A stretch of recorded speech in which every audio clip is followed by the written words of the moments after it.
The Office of Fair Trading estimates that there are 4,000 serious complaints about second-hand car dealers in Greater London every year.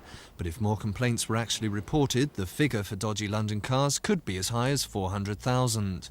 The report by the Association of Metropolitan Authorities says turning back mileage clocks and doing up write-offs and selling them off are common practice.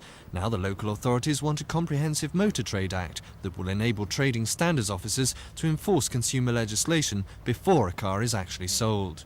We're asking for additional powers for trading standards officers to check the cars at the point of sale. Now, we haven't got that at the present time. We have to wait for the public to come along and bring the complaints to us. We want to be much more active and to help the consumer in what is the biggest single purchase after a house.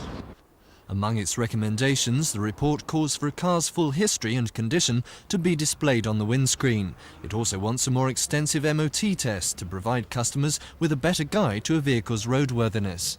We had a Hillman Avenger that we bought. A week later it kept knocking out of gear, and then like a month later the steering rack just completely snapped.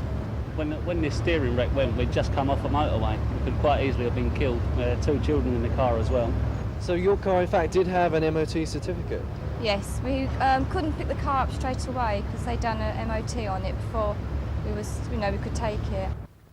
The Motor Agents Association representing the motor trade say the majority of car salesmen are honest dealers, but they agree tighter laws could get rid of the sharks. But in the main, the report says that we want to beef up the law and knock out the bad end of the trade, and that's what we from the Motor Agents Association want to do as well. The Department of Transport says it will study the AMA report closely. Paul Anstis for Thames News.